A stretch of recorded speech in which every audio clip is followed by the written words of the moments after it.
million in 2021 that kind of kickstarted this market. We're also very innovative in the way that we work with creators. If you don't know much about the technology in minting, you can mint on a Makerspace contract. If you're a very experienced creator, you can bring your tokens via Manifold and import it in a click into our marketplace, and we still facilitate the ability to buy in crypto or in fiat. And so, and we also are really focused on how we can make total solutions for verticals within this overall art space. One example of something that we've launched this week is our ability to really facilitate a seamless process for people marrying digital with physical. We call them phygitals. And doing the physical side of it's complex. If someone buys an NFT, you just get it, it's easy. But when you have a physical component, you've got to ship it. So you have to know the address and how to get it to somebody, et cetera, and how do you make that seamless within a marketplace. And so, and in the generative side of things, I think it's a huge focus for us. I know many of you probably see the smoke wings floating up in the air. I hope you go by a Murakami's really cool immersive experience where he's created the physical capability to generate these smoke rings that interact with a digital wall and become digital smoke rings, and those are going to get minted into an offering that we're bringing to market. It's really cool. You should go see it. And you know, another example is we have a photographer, Stephen Wida, who is partnering with an AI generative artist, Gala Marissa, to create a mashup of photography and AI technology. And so there's so much creativity in this space, including generative, but you know, we really focus on how we can kind of bring it, make it accessible, and also make it a marketplace easy to work with all kinds of creators. Yeah, thank you. I think you mentioned innovation, and I mean, this panel is about also innovation in this space. So I think I wanted to, you know, say something about this, but before, so I wanted to ask Colborn, talking about also innovation, how do you see the role of museum helping sort of to innovate this space? Or can a museum help innovate the space, or do you see it as a completely different role? Okay, so when we think about a museum, we traditionally think about a very hierarchical power structure in which there are experienced curators kind of passing down. We are not, we're the opposite, right? Everything we do is meant to be organic, bottom up, to kind of discover what it is that the people want, to move away from kind of the Western, white, Eurocentric idea of what contemporary art and traditional art always has been. So, of course, we're innovating to discover new voices, showcase new things, show the power of the collective, and what it means to be a crypto artist at a time when we can really begin to use technology to provide a mirror to like archaic, antiquated structures of power and institutions. So, you know, we're almost an anti-museum. That's strong, right? I mean, it's strong, but it's interesting, and I understand what you mean, and I think you say the drive comes from the market itself, right? It's the market that drives your choices. It's the exact opposite. It could not be less market focused. Right. So what drives? How do you choose something that that you will include in your museum? For me, it's just that original crypto philosophy. It's the spirit of rebellion. It's immutability. It's uncensorability. It's all the benefits that the blockchain affords to the artists and the ways in which they use it to empower themselves, self-sovereignty, what it means to have a native value currency on the internet, and to be a creator, to tell more people that they can be artists, to tell more people that they can create and share in this way, and that it is seen and appreciated and heard and understood, and that it belongs in a museum. Got it.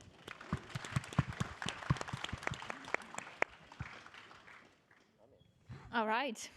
So after this kind of statement, which in a way, it is an innovation anyway in this space. We're talking about innovation and, the way, a different way, we call it museum, but I guess it's a new way of thinking of a museum, right? I mean, we're concerned with showcasing, right? You're I showcasing, don't decide what is in. We give that power to the people that Yeah. have the rooms of the museum, Yeah. right? So they can showcase whatever we want. We lift up their voices. If they love Yes. photography, that's great. You know, they go to places that I don't personally go. I know my own personal biases. The idea is to eliminate those biases and make it truly of the collective. Great, thank you. In terms of the innovation, Greg, that you were saying, I actually wrote down phygital in my notes as well, because I thought that was a very interesting approach. And it seems, though, that we're moving away from the fully digital kind of experience, right? And do you think that this will be a way to, you know, potentially even give them even more opportunities for collectors to come into the space in terms of allowing the physical and digital together, right? Yeah, I absolutely believe that. And we're seeing kind of an increasing number of really creative artists wanting to do some combo for various reasons. In our booth, we're highlighting a phygital combo from Leo Kayard, who's a mixed media artist that does amazing physical sculptures paired with really beautiful NFTs. And so it kind of brings a real capability in physical art to now this digital realm. We also have a offering from Javier Rez, who does these really cool, you know, illustrative, whimsical drawings paired with actually a physical component. We're doing a drop with him called the Mech Army. So these are little robots in digital paired with an actual physical robot. But we also earlier last year, we worked with an artist, Matt Gondek, that had built a pretty large base of traditional collectors of physical art, and he wanted to try to figure out how to onboard them into this NFT world. And so what he did is he created a new offering that was called Fight Club. It involved baseball bats that he had decorated in amazing ways with latex paint and spikes and so on and so forth. And you had to buy the NFT, but then you could choose. Do you want to keep the NFT, or do you want to burn the NFT and trade it in for the physical bat?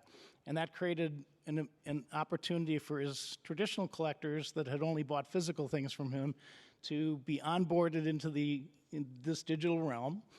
Some of them stayed and kept the NFT, some of them burned it and got the physical bat, but he started to bring them into this world in a really creative way. So I think you're gonna see a lot of interesting combos of digital and physical, and you can use them for different, you know, initiatives that align with what your focus is, what your customer base is, who loves collecting you, et cetera. So I think you're gonna see a tremendous amount of capability.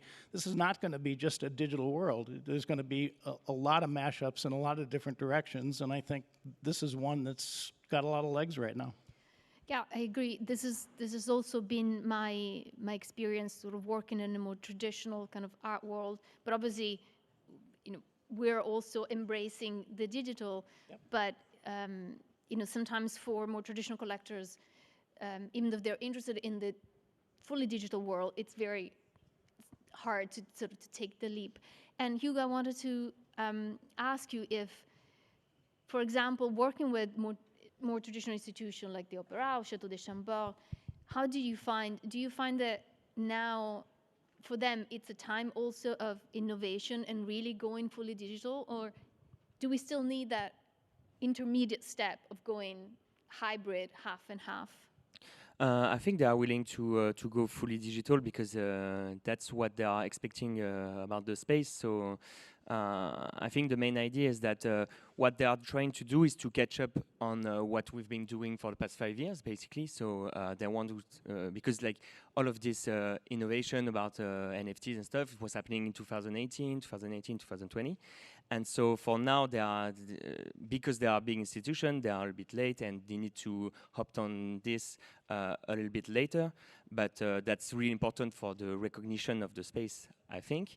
But still, like, I don't personally view this as innovative, because for me, it's what I've been used to for the past 5 years. So of course, for us, it's not something new, but it's really cool to see that the weird things that we were doing 5 years ago are now accepted by more traditional people. So I think that's one part that's really important, but I wouldn't qualify this as innovative. I would qualify something as innovative today as something that we want, that we might not see here, but what's innovative is what the developers, the creators are doing, really the weird things that they are doing at the moment. So there are lots of different types of new NFTs that are created, new technologies that people are not necessarily aware of as of today, and people are still experimenting a lot with the blockchain. So you have new stuff coming out that is not necessarily put on the stage,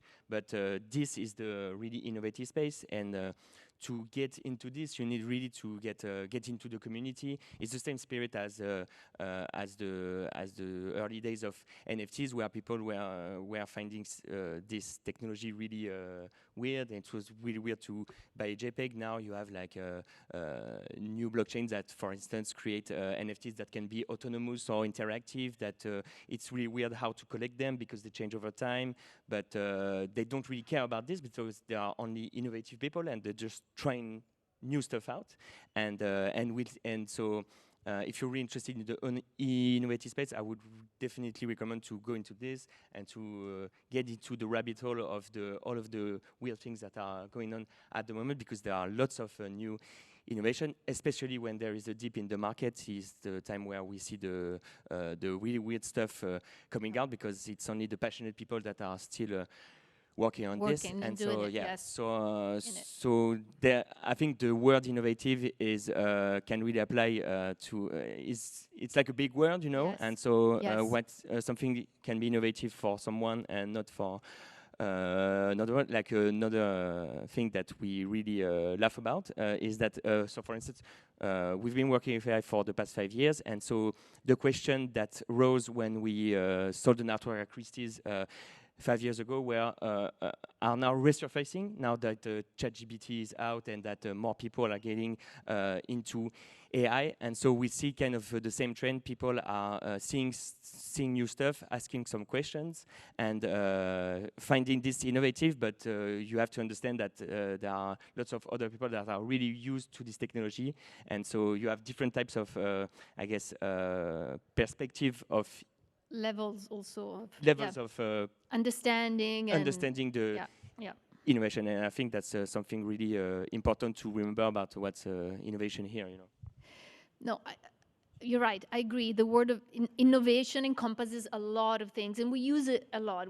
We would need to break it down, right? And what it's innovative for some, as you say, might not be innovative for others. But the one thing that it's kind of, you point out, it's a rabbit hole, and to me, this is a world that I'm passionate about, that I really love, that I love to understand more. But I found that if I don't know, I'm busy at work for a month, I'm already behind. I don't know who the new people are. I've lost everything. So I wonder, even like Erick, you like, for example, for your platform, how do you keep it up to date, right? How do you select artists that you're gonna sell, or artworks that you're gonna sell? Do you have any suggestion for people who are really approaching this kind of for the first time, how to navigate this?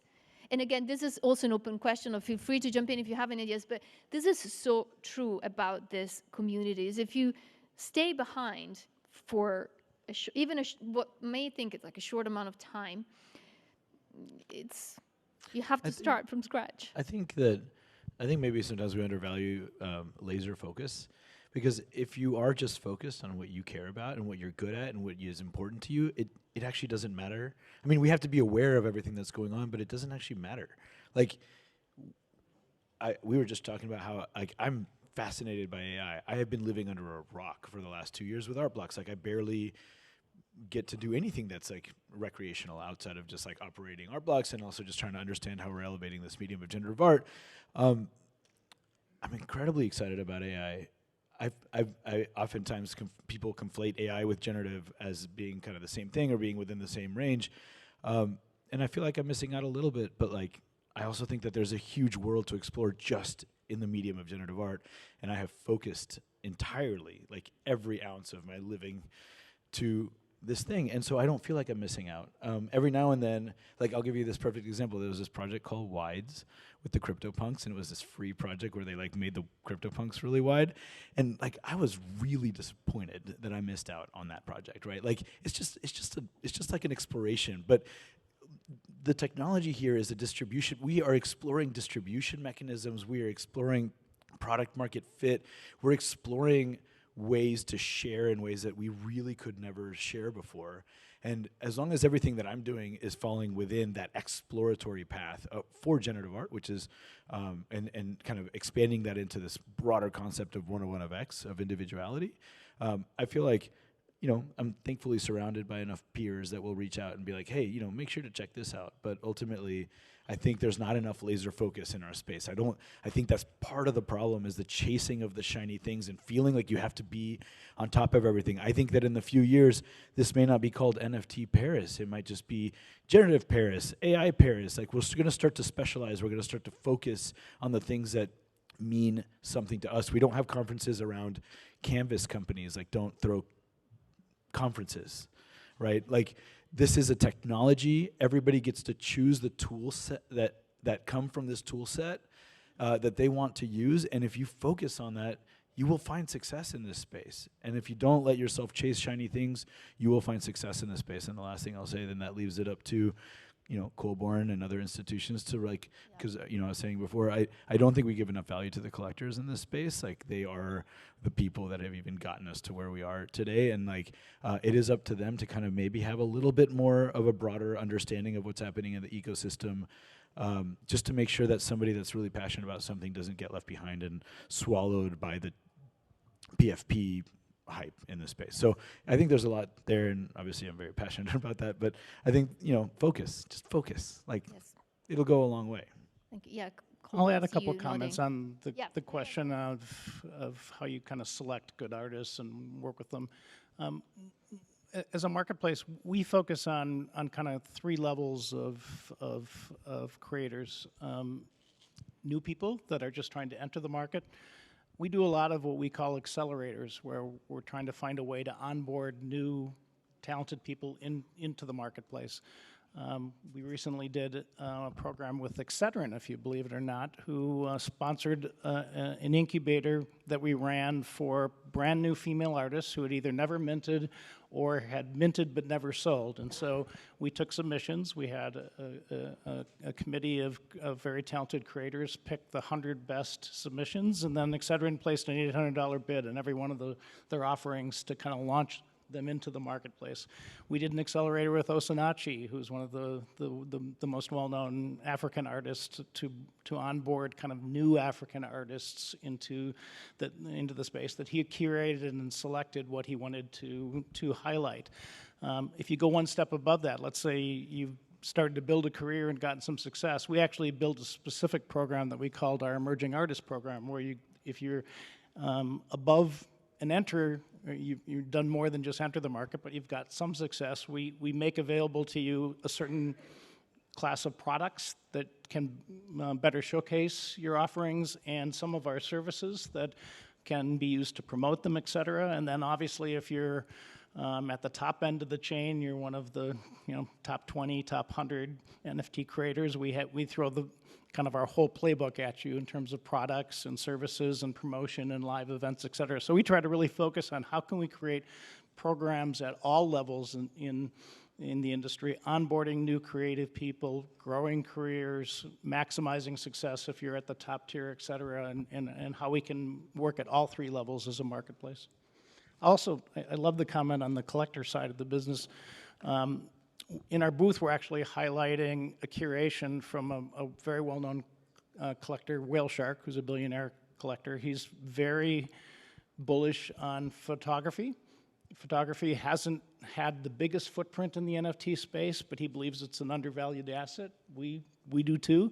So we had him curate a collection of works from photographers that he collects from that he thinks are important, and that's in our booth right now. And that kind of curation and leveraging the knowledge and the power of a collector to provide promotion and influence, I think is a very important aspect of it that I think is under-leveraged today. We're going to do a lot more of that kind of thing.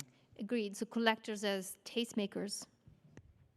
I have a question. The AI contingency here, and then it kind of also applies a little bit towards then the collectorship. Within the generative art world, right? This is a practice in a medium that's existed for 60 years or more, but recently it's kind of had this like mass expansion. You guys were creating with AI before Midjourney, and I'm very curious, kind of, especially if you're like a researcher, right? Like if you've been watching this happen, I'm just really curious how you see Midjourney. Like, is it like, and I'm not, because I don't have any problem with Midjourney, right? Like, I don't know anything about it. I'm learning, and so I'm gonna capitalize on this panel's time. I'm sorry to learn more, but like when you think about like you've got fast food restaurants, and then you have like fine dining. Like, are the people that have been established in AI and working these models for such a long time, do they see Midjourney, or do they see ChatGPT as like McDonald's, as like fast food? And then I would challenge Colborn to like, do you identify a difference between the art that you are collecting or your users are collecting that are part of this newer generation of, easier access to AI versus the people like Helena Sarin, for example, that's been just generating under for so long? I will actually start by saying that there's a lot of mysterious thoughts about AI in general public. And the thing is that AI nowadays is mostly data. How good data is means how good AI is. And also the thing with Midjourney, some problems also with Stable Diffusion or DALL-E is the thing that they were trained on some vast data sets that were just a lot of good stuff, but also a lot of garbage thrown together. Midjourney is a lot more curated data set, but it has somebody's biases and also somebody's aesthetic vision implemented into that. So as AI artists, I believe nowadays it's still quite important to be, well, if you're owner of your own data, it's perfect because then you have full power over what gets created. If you don't have this, you can maybe fine-tune some models, maybe you can curate your own data, or at least have some power over that.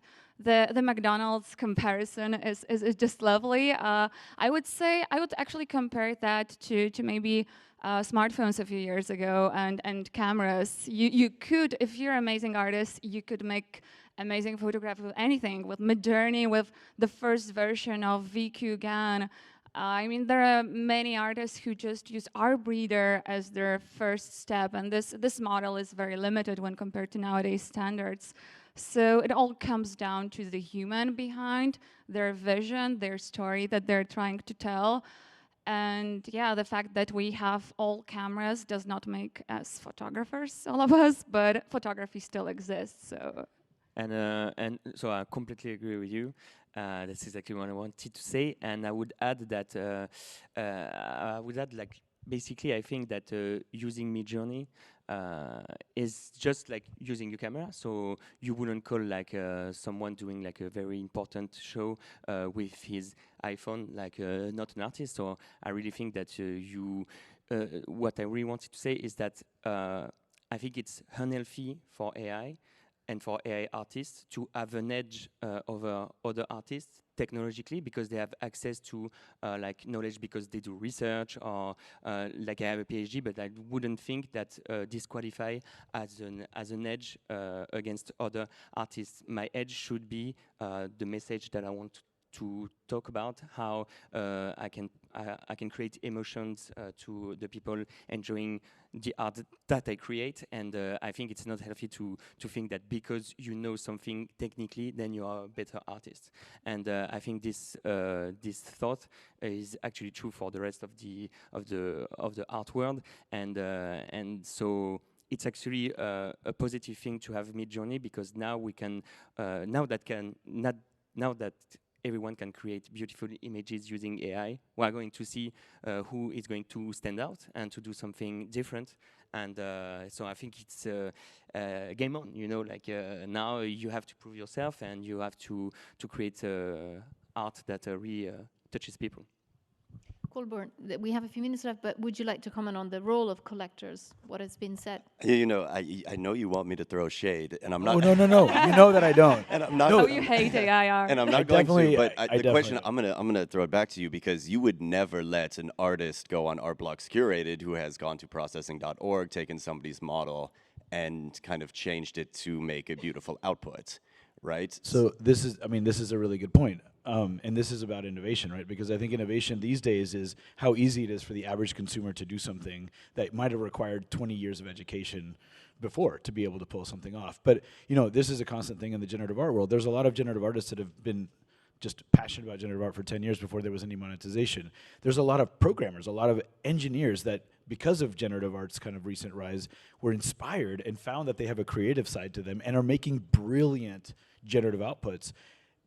To me, there's no difference there, right? Like, yeah, we want to support the people that have been creating for a long time, because, gosh, like, that's been their passion. They were doing it before there was monetization. Then there's, like, obviously people that are purely opportunistic, and that's going to happen in every single one of our environments, and, like, that is what it is. No, if somebody is a generative artist and they're copy pasting someone's code and changing the color, like, no, we don't necessarily want to highlight that as being positive. But I am excited about, like, what you're saying. Like, this new technology provides opportunities maybe to inspire people that would have said, oh my God, AI, I don't understand that, to actually get to participate in a different way, but still elevating the people that were researching initially. And I don't want shade. I more just want to know, can you recognize the difference? Because I can't recognize the difference. Yeah, you can't really recognize the difference, but, like, you know, I steal these models, I have no coding background, I change some variables, and I'm an incredible generative artist, right? And I kind of feel the same about Midjourney. Like, I am making things that I want to create, but at the end of the day, is it art? No, it feels more like a million monkeys on a million typewriters writing Shakespeare. And I don't want to be rude, but it's like not what I look for. So when I have to consider, like, an artist's story and background and legacy and all of these things that go in, and the constant need to, like, experiment and be curious and explore these things, that is so much more important to me than just, like, the immediate visual output. And this is something that comes up again and again, and it needs to separate, is that so many people are creating art for the timeline. Yeah, Right. but also I think that one thing is very important to say, that the value of AI art will not be the aesthetical one, probably, as photography also meant that, well, we no longer want to mimic reality. We can do that. So we have to think what this technology can give us else that we couldn't do before. And if you do that using Midjourney or DALL-E, it doesn't really matter, but can you do something more, something better, something more Like, exciting? super familiar with Obvious's work, and I still have those early AI images, like, hauntingly in my brain. The spiders, the landscapes, like, those people in prison, like, those are haunting and striking, and they're just incredible. So Yeah, but I guess, like, for me, it's just like a good artwork is one of three things, or maybe three things. It's something aesthetically pleasing, something with a good concept, or something that's incredibly hard to do. And so it's just the incredibly hard to do was really easy to have this with AI before, because it was not accessible, and now you don't have this, so you either have to have a good concept and to have something to say, or you need to create something that visually people are just fond of. Like, I guess, like the work of Anadol, for instance, like people find this, like, mesmerizing. It's really beautiful to them, and so just thanks to that, you can really, like, have a great career, and people can enjoy your work. It's just like the technical side now. It's over, you know. Thank you. We ran out of time. I know I would love to continue this conversation. We continue offline, but thank you very much. It's been an honor for me moderating this panel, and thank you. Thank you very much. Thank you so much. Thank you. Appreciate it. Yeah.